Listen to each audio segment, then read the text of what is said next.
You're listening to episode 85 of Adamantly Analog, where we talk about our 2026 most anticipated releases.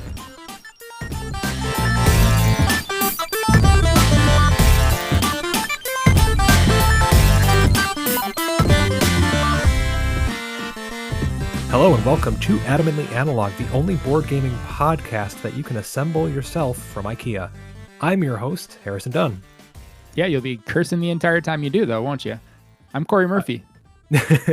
And, that's on you. If you think that your skills are up to snuff, you'll probably curse a lot. If you go in with a humble mind, you probably won't curse at all.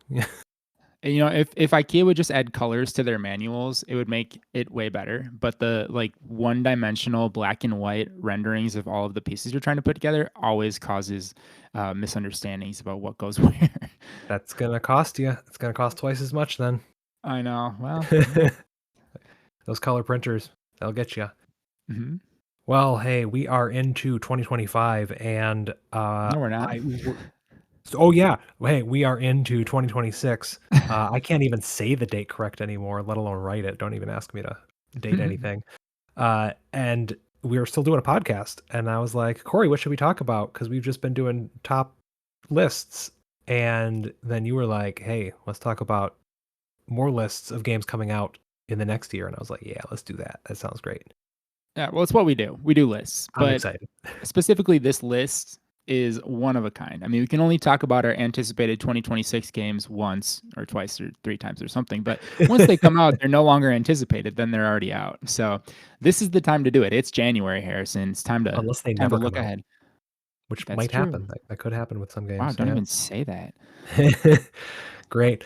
And as a special, we're going to go crazy. We're going to do 10 games today instead of just our normal 3 each. So yeah, five each from us. That's crazy.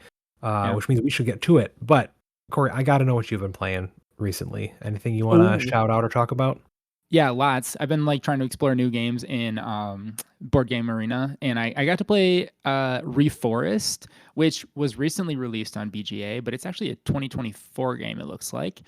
And have you seen this game, Harrison? Reforest? I have seen the box for it. It's very pretty. Yeah, it's pretty. It is. It seems like one of those games that's conscious of the packaging because it looks like there's an all paper option for it, and clearly it is a game about nature and about plants and animals, and so it's on brand, right? Wait, there's an all paper option available on BGA? No. In real life, you know what I'm saying? Being a goof. It looks like almost like a cardboard, brown only, low ink version. But cool. Anyways, the BGA version has nothing to do with that because it's all non-plastic. So that's great. And the game is a card-based game. It comes in a tiny little box in real life, to be clear, Harrison. And it almost kind of wants to be sort of like Earth or Wingspan, but in a smaller package. That's the vibe I'm getting from it. You are building out this, I guess ecosystem is the right way to say it, but it's like a pyramid basically of 3, 2, and 1 cards stacked up. Those cards consist of different plants where you're stacking plants of larger sizes on top of them to create, bigger plants, I guess. And then at the end of each round, based on the tags that you have present in your ecosystem, you're attracting visitors, which are animals that come to your grid. And basically, they're just scoring. They're like 5 points each, and they have certain requirements in order to visit you. The game looks a heck of a lot like Wingspan. The cards, they have the name in big, bold, legible letters on the top of the card, and right beneath it, in the same exact cursive font from Wingspan, it has the Latin name of it. Okay. And then it's they're multi-use cards, so they have this white background, very much like Wingspan. And then all of the different statistics are kind of listed up there. Does the plant need full sun, partial sun, or shade? And how big is the plant? Because that's actually relevant to the game's mechanics. Unlike Wingspan, which has a very tight economy of cards that you have to look at and choose from because you're only drawing a few, each action, this game kind of pushes the limits of what I'm comfortable with there. Earth, this was my biggest complaint with Earth. You have a hand of 25 cards in Earth at times, and it just grinds the game to a halt because there's just too much to think about. This game has a hand limit, which can be increased with the cards you play. But even with that hand limit, you're processing a lot of information really fast, and it's tiny little font on the bottom of the cards. Okay, so complaints aside, I had fun with it. I think it's pretty cool. It does deliver on the like big game and a small package thing, and it definitely sets up this cool engine. I need to play it some more to really know how I feel about it. I was kind of overwhelmed the first time, to be honest with you, despite its 2.64 weight on BGG. It's pretty bulky, but cool ideas and cool theme. I liked it. All right, put it on the list. Or put it on the list. Yeah, I don't know. Okay. Put it on that other list. Yeah. How about you? Yeah. All right. I'm so glad you asked because I finally got around to playing Fest season. So when we saw each other last, you passed off the copy of Fest season that we got from Green Astra. This was their recently fulfilled Kickstarter game, big chunky Euro-y game about putting on a music festival. And we played it 4 players yesterday. Oh boy. And it took 2.5 hours. That's not too bad. A little long. I think I would play probably 2 or 3 in the future. But that is to say, I would absolutely play this again. It took 2.5 hours, but every player at the table was like, "This was great. This was a lot of fun." Cool. Yeah, Awesome. we really liked it. So, I remember you giving a shout out about the production quality of it. Bright and colorful, lots of nice pieces, dual layer boards that you're sliding little like mixing sliders down and around. Very good like tactile feel throughout the whole game. And I don't remember you telling me just how combo heavy the game is. Like it Yeah. it has that roll and write like gone shown clever feel of I'm going to do this, which lets me do this, which lets me do this, which lets me do that, which lets me do this again. Oh, I get to do that again. I think there was one turn that I had, and then one turn one other player had where I think we chained like 17 or 18 different things in a single go. And like it got both of those turns, we were like, oh wait, I do more. Oh wait, I do more. And you could just feel the tension at the table of like everyone going, oh my God, this is ridiculous. This is so much stuff that you're doing. Real quick, just to speak to Yeah. that, I did mention this last time, but there are tokens in the game specific to remembering those triggers that you like place around the board so you can Yes. find them. Did you see those? Yes. Okay, Yes. and they're And needed. I was like, that's I nice, but they're Yep, that essential. was the next thing I was gonna say was that I called them out at the beginning of the game, and I was like, I don't, we're all gamers here. I don't think we'll need that. And like 2 rounds into the game, people were using them, and I was Yep. like, okay, this is cool. Yeah, no, it felt like it had there was lots to do there. I felt really good about it. I think one of my favorite parts about it is that whenever you get a reward, you don't have to pay for it. So like you could just pay $10 for that toilet, or you could pay $20 to hire that artist, or you could just get them for free as a result of something else you've done. And so finding like all those combos and ways to like work around the prices and things like that was just super satisfying, and it helped those combos flow because you didn't have to stop and like think about how much something cost. You just usually just paid one cost at the start of your action, and then you just comboed. Yeah, it feels great. I would definitely say check this out if you're interested in the theme, if you like a little bit of a medium to heavier Euro thing. Be warned about going to 4 or 5 players. I suspect that the game would feel just as good if you played with 4 players but used the 3-player setup. There's like those action markers where you only slide it so far down based on the player count.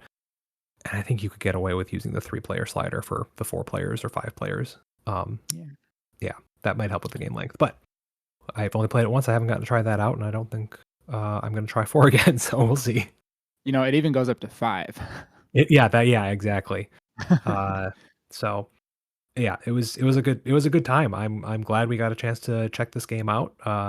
Definitely go check it out if you get the chance.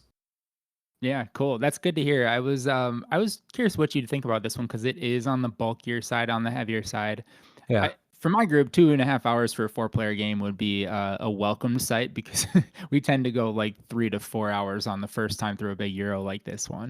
Oh wow. But different pacing and different players. I think you might have different Right. expectations. But I want to just echo like the production value is awesome. They really did a fantastic job with this one, and this is their first release from Green Astra Games. So I want to just give them a shout out for that because they really swung for the fences, and I think it landed. Yeah, and first design, right? This is the Yeah, first design from designer Luis Villegas. looks Uh, like it. Yeah. yeah, so cool. Let's see what else they can do. And oh my gosh, those names are incredible. The fake band names on there. I think we talked about those last time when you showed me the game, and then I saw some screenshots. But I was just cackling every time. It's great. Cool. So yeah, and then after that, we decided to do a little cleanser, a little palette cleanser, and we learned how to play Jungo. Have you seen this one or heard this one? Nope. Looks like a Harrison game. It's cards and numbers, baby. Yeah, it was pitched to me as it's Scout, but it's only one round, and I was like, what? Why would I want to play less of a game that I like? Yeah. But turns out, no, that's correct. It is Scout with one hand, and just like the very few rule tweaks and production tweaks in it give it a totally different feel. So this is a card shedding game where you can't change the order of cards in your hand. Cards are numbered 1 through 8. You cannot play runs. You can only play pairs, or sets rather of the same number. And the first difference is when you beat someone else's set, either by playing higher value of the same number or just more cards, you can take the cards that you beat and put them into your hand to like set yourself up for later rounds. So there's this like really fun arms race element to it where like all of a sudden people just start picking up bigger and bigger and bigger sets and beating bigger and bigger sets. So it has like a really nice escalation before the game ends.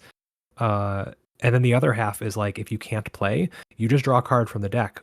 But if that card that you draw lets you play, you can just play. So there's also like a little bit of like a luck element to that that just keeps the game moving and feeling real good. We've played 2 rounds and each game was like less than 5 minutes, and it was very satisfying. Do you know that this re-implements Hatchie Train, which Nope, has didn't actually know. two spin-offs, Jungo and Nana Toridori. Nana Toridori. Yeah, nope, didn't know. Facts. Facts. Yep, that's facts. Cool. So Looks yeah, fun. that's Jungo. I like those little monkeys. Yep, got some good monkeys on there. If you like monkeys eating bananas. This game's for you. Cool. All right. As much as I love talking about games, we got to hurry up and talk about games, Corey. So let's go to that topic.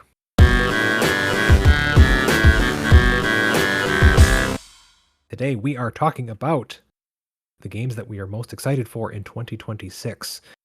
And we're going to talk about a bunch of different games today. And since we never played them before, I don't expect we'll have too much to say, but who knows? Here we are talking about games. And the first player rule, to celebrate me getting a brand new desk from IKEA, guess how long it took to assemble my new desk from IKEA? 2.5 hours with 4 players. You're close enough. I didn't really have an answer that I was looking for. I just wanted to talk about my new desk. So you can go first. How many times did you have to take pieces apart and put them back together in a different way? Me, none. Lauren, Sorry, Lauren. many times. Yeah, that was part of the 2 hours. Yeah, I was out doing errands and grocery shopping and only witnessed the end of that frustration. But here we are. It's great. I got a new desk. Let's talk about games, Corey. Okay, games. Well, my first game of 5, and this is one that I've backed. I don't think, Harrison, we're going to mention the release dates on any of these because it's so tentative in most cases anyway. Right. But this one is a game found or Kickstarter. I don't remember where I backed it. Game, which I hope is coming out in 2026. It is listed as such, but with the economy being what it is and shipping being what it is, who knows? It might be on our list for next year too. This is Deco, and Deco is a Gem Games production, and it is by Haakon Gaarder. And Haakon is the designer of Villagers and Streets and Moon And if you've seen those games, you can kind of picture that almost like quirky screen printed vibe that they've got going on. Mhm. It's happening here. And Deco, if you just look at pictures of it, you may think it's a complete ripoff of Balatro. And I think that's the intention here because this is multiplayer poker deck building with the like 52 card deck suits and numbers thing going on.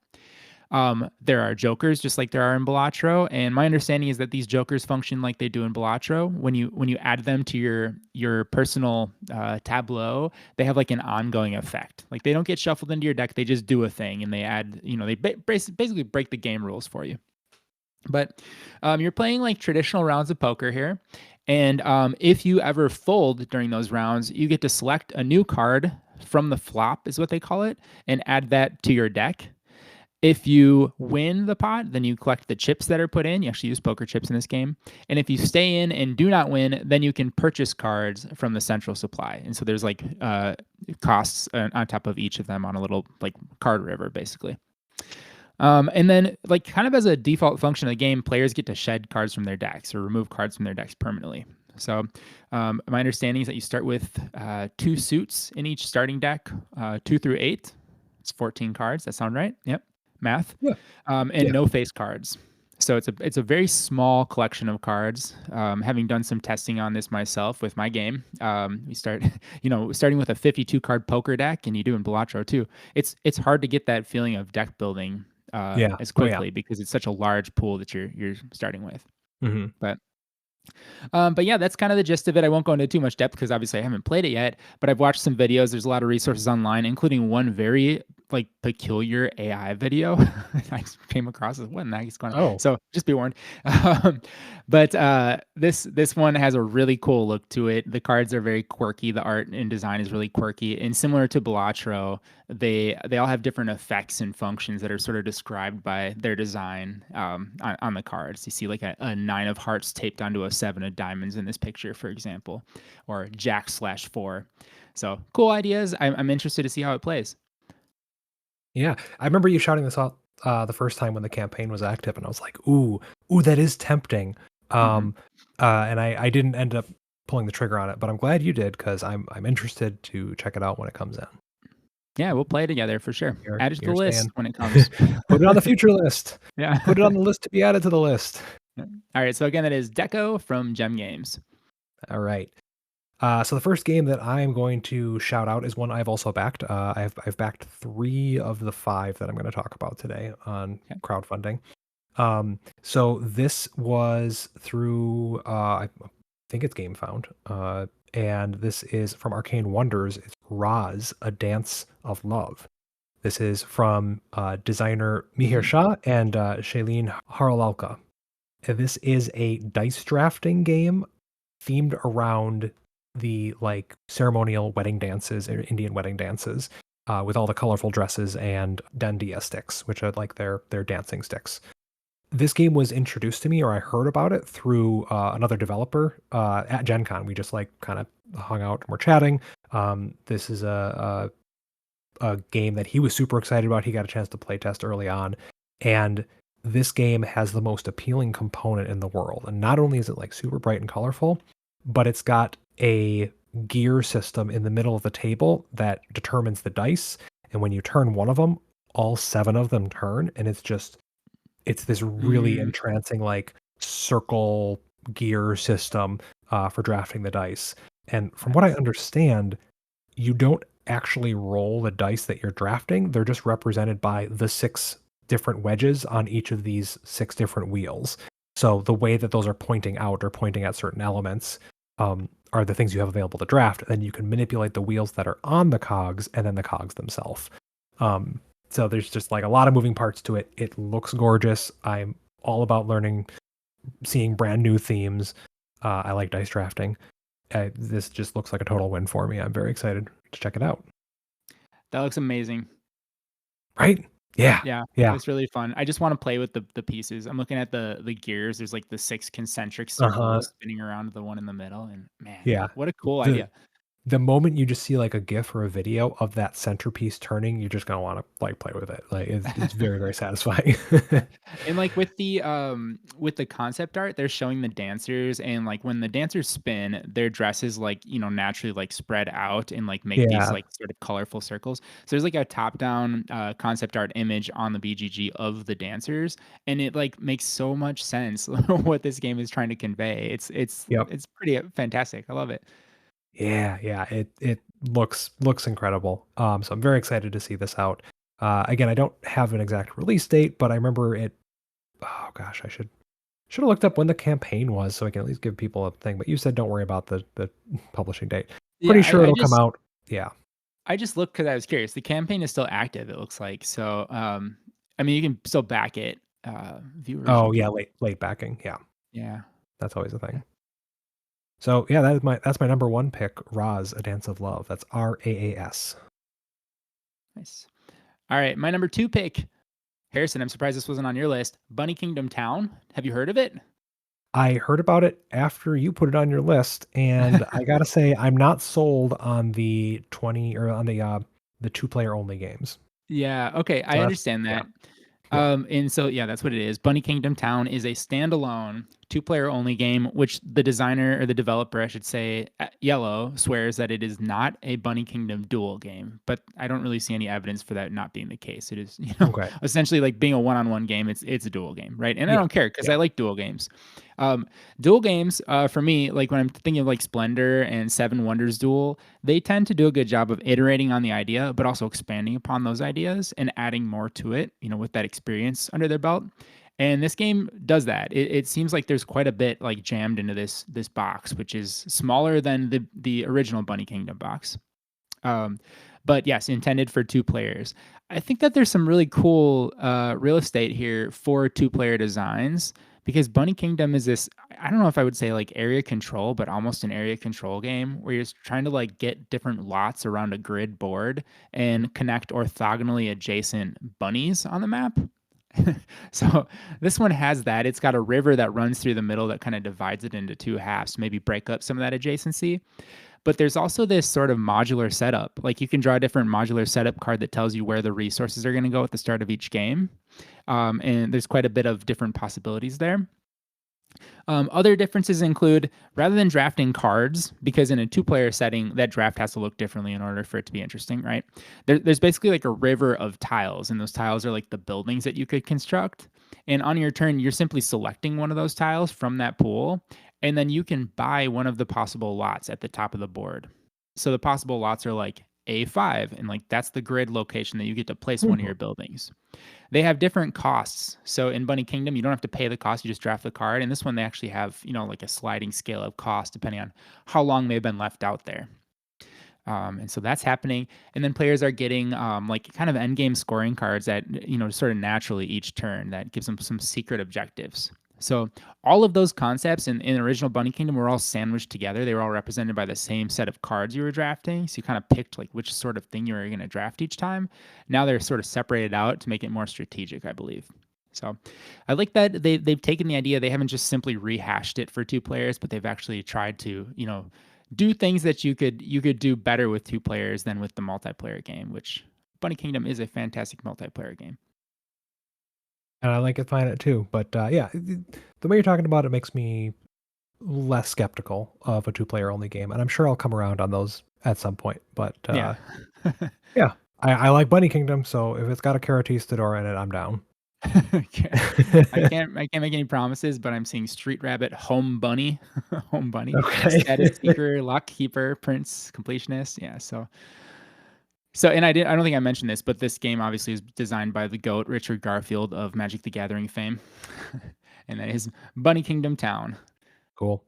Right. My second pick is from publisher Inside Up Games. This was one of the, I think, 3 games that they had in their triple Kickstarter thing that they did last year, last March. This is Crits and Tricks.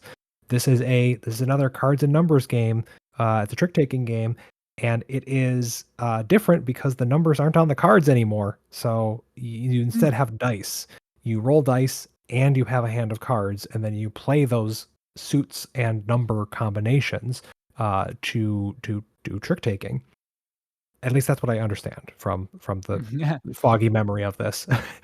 So this is one that I backed that I was looking forward to, and since then I've realized that this is from designer Pete Wissinger, whose only other credit is Origin Stories, and I Oh. really like that game. So I just got a lot more excited when I made that connection last week when writing the notes for this episode.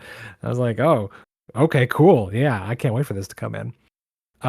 From what I understand, the original like delivery date was supposed to be January, but I'm looking at Kickstarter updates and it looks like they're just closing the late pledge manager at the end of January. So they're probably going to miss the January original estimate, but that happens, and Inside Up makes some good stuff. But I'm really looking forward to this one. I've grown to like trick taking games even more in the past year, even though I still suck at them. So let's add some more randomness. Let's throw some dice in there. Yeah, it's a cool idea. I don't think we've really seen this yet with the dice being used kind of like cards in a trick taking game. Mhm, mhm. In the thematic immersion here is sort of fun too, being that the crits is a reference to critical hit on like a D&D roll on a D20. Yeah, And that's kind of what they're playing with here, because it looks like maybe each of the different dice represent different classes, or there's some connection to different different classes. weapons. Yeah, something like that. And it's very like this is a D&D themed trick taking game, but not like Mhm. D&D the world, more of like D&D meta themed. Yeah, Uh, yeah, yeah, I'm looking forward to it. It should be a neat experience. And I'm eager to try it out. cool. So crits and tricks from Inside Up Games. All right, my third one is Avalon, the Riven Veil. I'm going to pull us in a totally different direction. Some good variety on here so far. Avalon, the Riven Veil is published by Shadowborne Games and designed by Jamey Jolly. And that name should sound familiar to people who have played Oathsworn Into the Deepwood, which is this huge campaign box full of miniatures sort of game with a bazillion expansions attached to Mhm, it. mhm. But it is a really highly regarded one. That game has an 8.8 on BGG, which we've talked about. They're always skewed by the Kickstarter excitement, but it is a well-regarded game, and I haven't played it. I've wanted to try it. I don't think I have time for another campaign game, which is why I'm interested in this one in particular, because Avalon the Riven Veil is more of a dudes on a map game for 2 to 5 players, plays in 60 to 120 minutes, and it has the same kind of like cool production quality that those others have. I mean, the minis are fantastic looking. It's like this Arthurian legend type of thing. And some of them they look huge. I don't know if they're really that big in real life, but they look ginormous for minis. And it looks to be like the type of game that you are sort of you're starting from the outskirts of this circular map, and you're trying to work your way inward, because the territories that are worth the most points are in the center of the board. And the big draw here is that there are no dice. However, the combat uses this kind of blackjack system. So there's different kinds of cards you can play. Some of them are called battle plans, and the battle plans have a number threshold on them, which is the number you cannot exceed, much like 21 in blackjack. So then once you've played that card, you're flipping like sort of multi-use cards off the top of your deck, and you can push your luck to try to get as close to that threshold as you can before you bust. But if you bust, it's not obvious to all the players immediately, so long as you have a good poker face, right? Because I think there's advantages to busting, like, if everyone busts at the same time, for example, or you might cause someone else to want to keep pushing their luck because they think that you're going to beat them. So I think what I've heard is that creates a lot of cool tension with that reveal during combat, and that's a system that intrigues me. I just think the idea of resolving combats with dice rolls is so played out at this point. With the exception of Root, because it does it differently, that I think we can do better with dudes on maps games, and I like the idea of trying this. This is the Cool. first for me. Well, I like trying any game at least once, and That's right. and you've basically addressed most of the fears or the concerns or the anxieties that I have about dudes on a map game. Plus, when you said like working towards the center because that's the most valuable, I just thought of Blood Rage, and Yeah. I like that game just fine. So Do you? Oh. yeah, yeah, yeah. Okay, I'm interested. Another thing that might sell you on this that I was interested in is there's a lot of emphasis on the catch-up mechanics in this game, whereas like sometimes dudes on a map games have like a runaway leader. There's a lot of advantages to being behind because you actually stand to score more points from winning the same combat as players that are in the lead. Hmm. So I think that's kind of clever. Cool. Yeah. All right. Anyways, that is Avalon, the Riven Veil from Shadowborne Games. Sweet. My third pick is one that I was introduced to at Gen Con last year from the art only, and the art is what grabbed my attention. This is Satchel Quest from Weird City Games. So the artwork is Vincent Dutrait doing high fantasy anthropomorphic animals. But it's not just like you're like, oh, anthropomorphic animals, that's overdone. You should take a look at this, okay? So I was talking with the publisher about it, and they wanted to initially go for a more retro style feeling, almost like classic Nintendo, Super Nintendo vibe. But they got Vincent Dutrait to sign up, and so they were giving him like direction for these like more blocky shaped characters, like to kind of evoke that classic Final Fantasy feel. And then he just went off the rails with it and like absolutely nailed it. So they've got a ram here, an anthropomorphic ram, a pangolin, a fennec fox, but best of all, one of the playable characters is a mushroom slinging alchemist dodo. And he looks great. He looks incredible. I'm so excited just about the art in Satchel Quest. I don't know if I said the name yet. This is Satchel Quest. Yeah, you did. You did. I did. Okay. So that was enough to get me to like check it out and back it on Kickstarter, or wherever they ended up putting it. But then I was like, also, hey, look, this was designed by Molly Johnson, Robert Melvin, and Shawn Stankewich, who you might know from little games like Point Salad and all of those guys, Point City and Point Planet. What's the other one? Point Galaxy, maybe. I don't know. Yeah. I had them up on my screen. And I just went away and didn't want to click. Yeah, Point whatever. Yeah, those Point that Galaxy, trio. yeah. So the folks that have designed plenty of those like super successful, easy to digest, cool games. And now we got this cool theme, Vincent Dutrait art, and it's a bag building game. I left the best for last. You're like putting tokens in a bag and then trying to clear a dungeon by pulling tokens one at a time. Almost kind of gave me like a Quacks vibe, but more, dungeon crawly as well. Everything about this just looks super cool. I love the artwork. I'm interested in the design. I love bag builders. Give it to me now, please. Is this anything like Backpack Hero? I don't think so. No. No. I mean, because the Satchel Quest is building the bag that you're drawing from, right? Okay, yeah, that's the idea. Okay, yeah. Explore your dungeon. Yeah, this looks sweet. I did not know it was a game. In fact, from this trio of designers, I was looking at a different game that they're releasing in 2026 as a possible for my list. I think it's called Forage, the mushroom one. Completely different game. But I'm glad they're showing up on here, and I'm glad you're bringing this up because I think there's still time to back this one, and I might need to get my hands on a copy. I think late pledges might still be open. It just looks wonderful. So I can't wait to get my hands on this one. Cool. That's Satchel Quest from Weird City Games.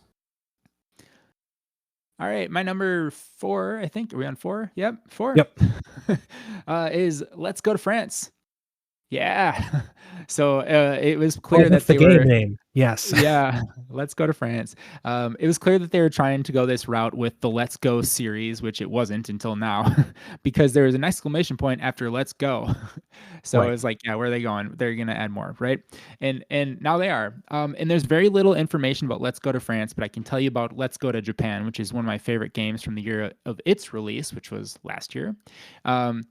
It's just like a really cool thematic like drafting game. I mean, I don't really know what to call it. It's kind of a planning game if there ever is such a thing, because as you draft cards that represent different activities on this proposed trip that takes place over 6 days, I think 6 days, you're kind of trying to align tags and get different bonuses that trigger and fire off in the order that is most beneficial to you. a lot of them, like by Wednesday, are counting the number of red tags you've had, to that point in the trip. So it's like, I don't know, it's got this cool chronological planning element to it that is really so satisfying and so fun.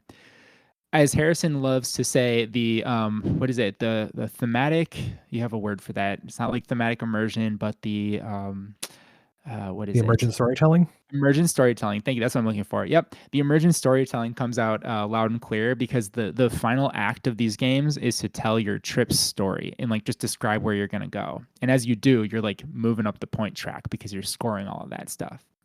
So I look forward to seeing what they do next. Again, not a lot of information on Let's Go to France, except there's a picture that shows a very similar looking vibe to Let's Go to Japan, plus the addition of a map where there are pawns moving around to different locations on the map, Hmm. seemingly collecting bonuses at each of those locations and claiming, I don't know if it's like the first to be there or what, but there's something going on with that I'm intrigued to see the next step for this series.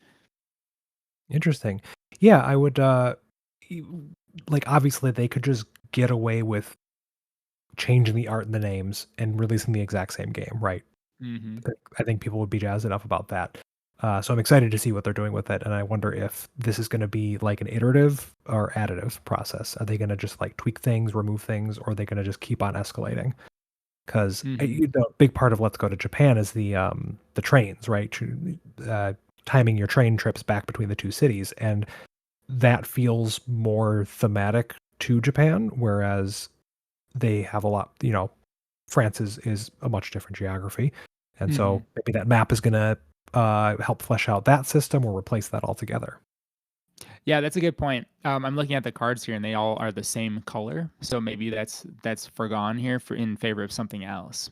Yeah, Yeah, cool. All right, so that is Let's Go to Japan from AEG and designer Josh Wood. excellent. My fourth game is another one from Inside Up, but this one I did not back, and now I'm kind of regretting it. I might go back to go to the late pledge. We'll see. This was from their most recent campaign for Calypso. That is Calypso with a K. Mm, This is a tile laying like city building game from designer Gilles Turbide, and it looks like this is just one of their first few games. So I don't know a whole much about them, but the production and presentation on this game looks excellent. You're building a floating mm-hmm. city kind of like out of garbage and stuff you can find in the ocean. And it was bright, it's colorful, it's got polyomino tiles for building a city, and it has this neat production thing that they're trying out with a like non-sticky adhesive tile, non-slip tile coating.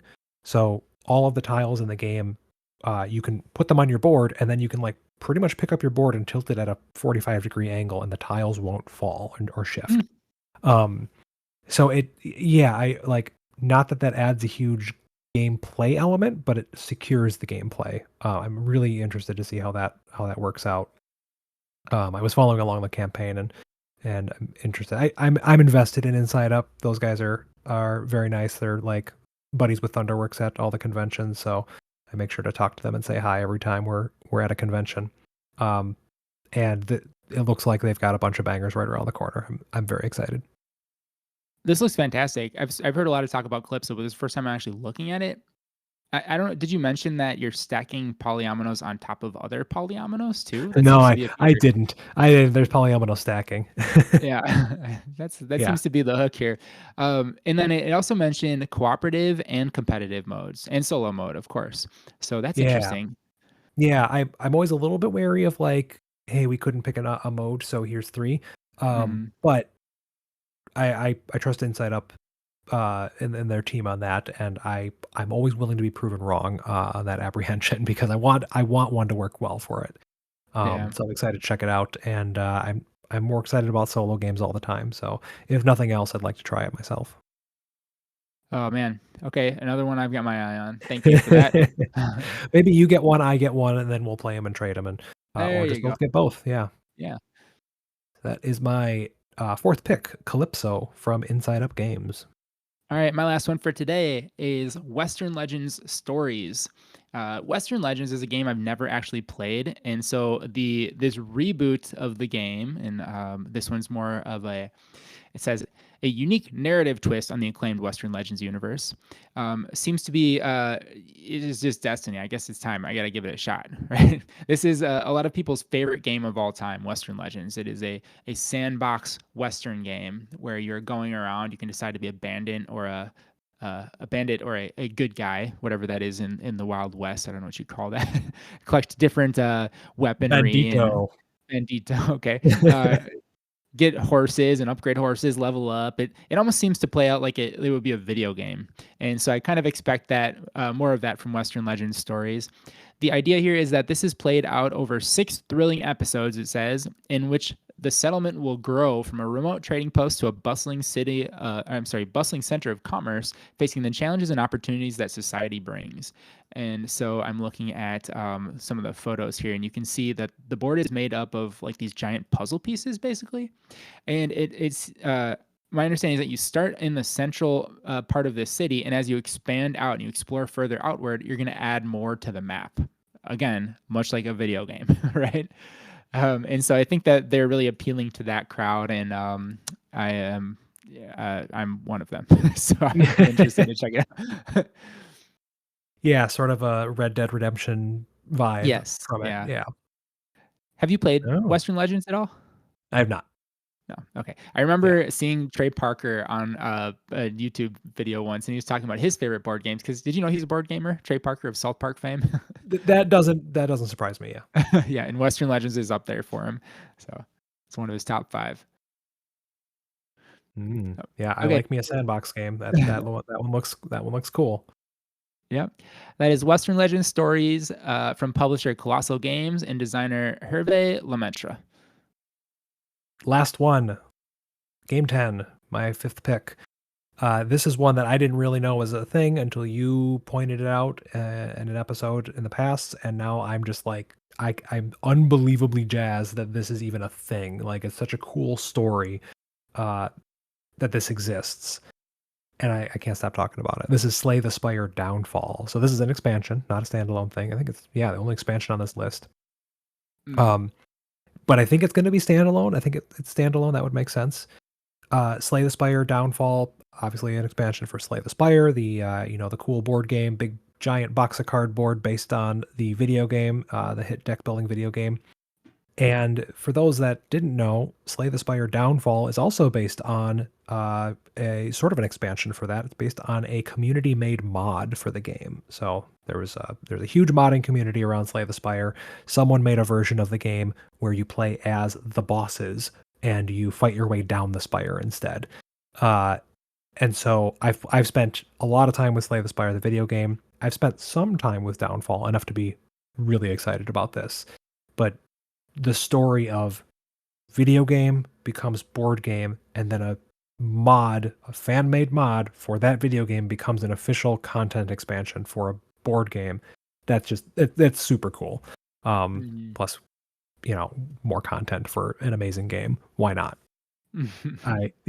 No real details listed on this yet. I think putting it as a 2026 release here is kind of just throwing it out there, kind of trying to will it into existence with so little information out there. I'm not 100% positive. If they go to crowdfunding right now, unless they launch it like tomorrow, this probably won't come out in time for the end of the year. But who knows? Maybe soon. It says soon. They could just go straight to retail with it. Like they had a successful enough run with the first game. Maybe they just went ahead and did the second one, and it's going to show up at Gen Con, and people are going to lose their minds. But this is me wishing it into existence. That's Slay the Spire Downfall. You got thoughts on this, don't you? Yeah. We don't back a lot of Kickstarters or game founds around here, but this one's like an instant back for us. This game, we play the crap out of Slay the Spire. In fact, we just did last weekend. And I just got the metal coins for it. We got some new sleeves because I've destroyed my sleeves shuffling them, as many people have. But we're ready for some more Slay the Spire content, having unlocked all of the things already in the base game. So bring it on. I'm ready. It's gonna be fun. Yeah. Looking at the BGG page, it looks like there was some sort of preview available at Essen. So if maybe they are just gonna straight up release it, pull a Stonemaier and just say, hey, it's up for pre-order. We're gonna ship it next week. We'll see. Yeah, one can Nice. hope. Yeah. All right, you want to give us a quick recap on this list? Yeah. My 5 games to look for in 2026 are Deco, Bunny Kingdom Town, Avalon the Riven Vale, Let's Go to France, and Western Legends Stories. Harrison picked Roz, A Dance of Love, Crits and Tricks, Satchel Quest, Calypso, and Slay the Spire Downfall. Ooh boy, there's gonna be a lot of good gaming this year. Oh yeah. If even half of these games come out, we're gonna have a good year. So we're gonna have a great year.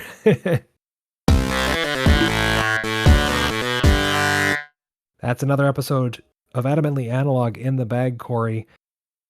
What have you been doing besides playing all those games? You want to shout anything out? Well, as of this recording coming out on Monday, I will have just returned from Midwinter Gaming Convention. In real time, I haven't gone yet, and I'm looking forward to it this weekend.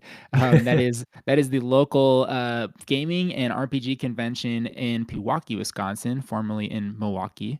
And so we're out in the suburbs now because that's easier to park at.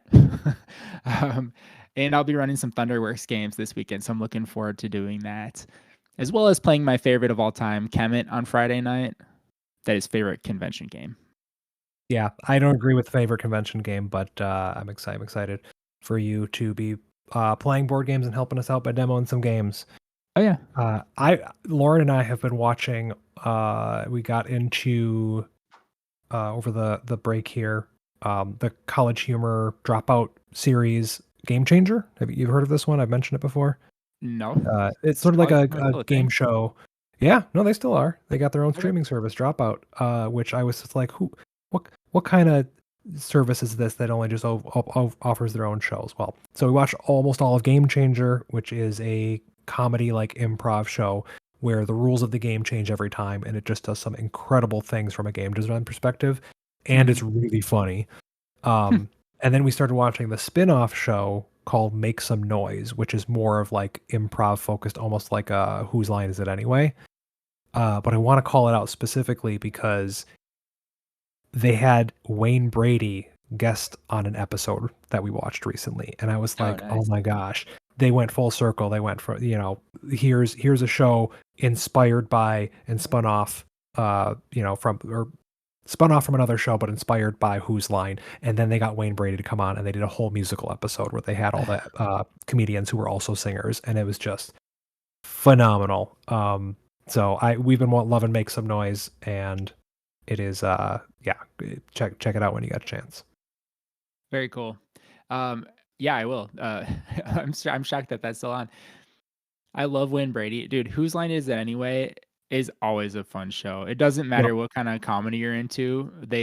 I don't know. There's just something about improv that's just so fun to watch because you can sometimes just it doesn't even have to be that funny when you like retell the thing that happened on the stage during improv. It's just the fact that it happened there in front of your eyes and how how everyone's just rolling with the punches. I don't know. It's something really fun about that. Yeah, it's excellent. I will call out that the both Game Changer and Make Some Noise are not family friendly. Okay. They don't like strictly do potty humor or crude humor or stuff like that, but they go there sometimes. And Wayne Brady has a particularly inappropriate song as like the first thing that he does, and that makes it even funnier. It's like you've only seen him singing on the ABC or family friendly version of Whose Line Is It Anyway, and then he comes on and sings about this, and it's great. Cool. All right. What do we got for next week, Corey? We've got house rules. The house rules. No, I want to talk about modifying your own games. I want to encourage people to make little house rules or changes to games that they almost like or might like better. So we're going to share some of our own house rules that we like to play with, all the way from, little tiny tweaks that don't really hurt to maybe some bigger game changing ones. Yeah, like Monopoly, but you don't get to roll the dice. You have to pay $1 for every space you want to move. Shh, don't spoil. Just an example. All right, everyone. Thank you so much for listening. Remember to drink some water and play some good games. Yep. Bye. Bye.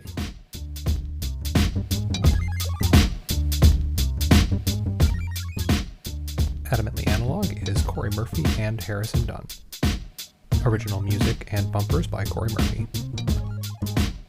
To learn more, reach out to us at adamantlyanalog@gmail.com. Thanks for listening.